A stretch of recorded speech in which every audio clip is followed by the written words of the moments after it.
To justify recreating economics and politics in its own way, Marxism defined economic activity as a class struggle. Marx accused the bourgeois of oppressing and robbing the workers in order to grab the resources and enrich themselves at their expense. He invited the proletarians to correct the situation through a revolution that would see the bourgeois exterminated or relegated to re-education camps. Among others, Father Joël Guibert draws our attention to the similarity of ideology that colors the woke movement. Beyond economics, however, it is any field of culture that wokeism defines as class struggle. To inculcate its new culture, the woke denounces in all cultural superiority a danger of oppression. We must wake up, he insists, and neutralize the so-called cultured people. It is an effort of generalizing an inferiority complex, a victimhood attitude that denounces any wisdom acquired as the fruit of a systemic injustice. An injustice because individuals invoke their cultural nobility to reserve political power and the enjoyment of property. Systemic because their claim is so ingrained in their nature and behavior that they do not perceive it and cannot correct themselves of it. We must refuse from them any authority, any teaching, any moral correction, any tradition, an objective truth. By waking up to this situation, one deserves every right, including to decide the past and the reality, in order to justify one's revolt and to force one's oppressor to repentance and erasure as the only alternative. According to Armand Laferrere's definition, is a true woke the one who sees behind the fallacious appearances of an open society or the rule of law, hidden systemic structures that perpetuate racial and sexual oppression and injustice. Like the Marxist convergence of struggles, the woke promotes intersectionality, namely the addition of oppressions in the same person. The greatest woke nobility goes to the Black, indigenous, lesbian, African, animist woman, victim of the most detestable oppressor, the Western white male Christian and heterosexual colonizer. The wokes aim to do everything in their own way, playing on empathy and feelings of guilt as well as on financial benefits. They enroll political power to impose their way of thinking and doing, to enlighten their sleeping fellow citizens doomed to miserable fate. Thus, at the very heart of a solid democracy, a gentle violence develops, which has been described as a soft totalitarianism. The appearance is that together, dominant and dominated become aware of their incongruity, and that the dominants, repentant, work to elevate their dominated to a more appropriate social status.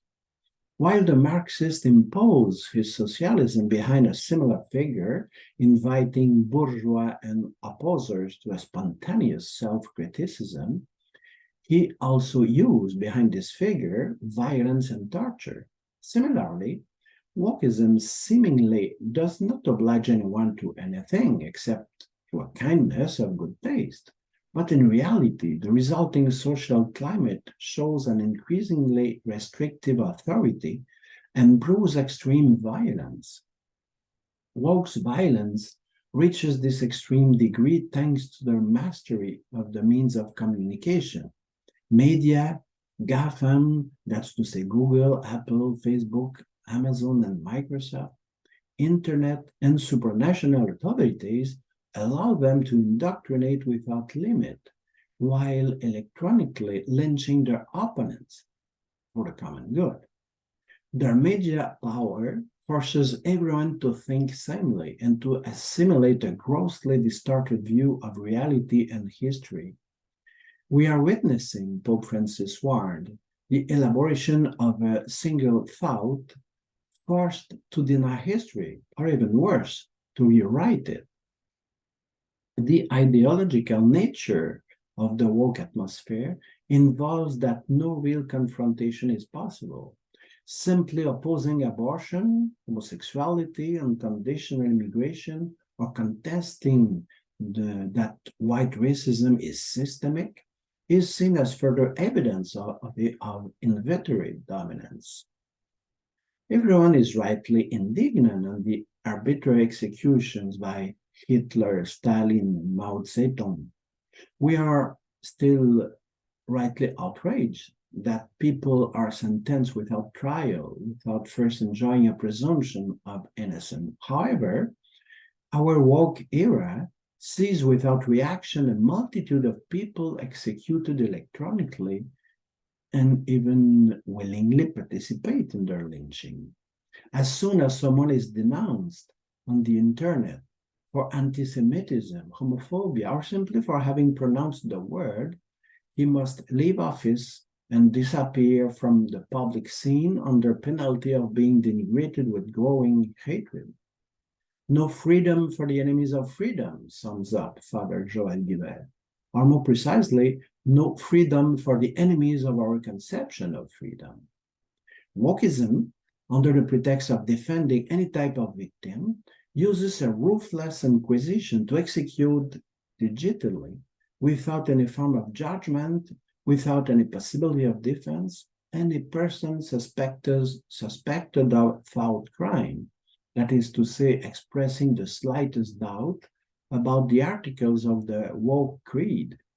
Radical feminism, homosexuality, anti-white racism, Great Reset, gender theory, LGBTQ plus lobby, euthanasia, and so on.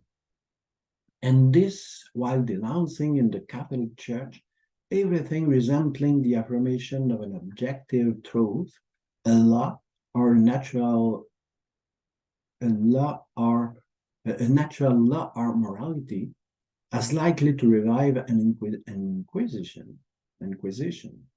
Jean-Claude Guilbeault notes it in vigorous terms.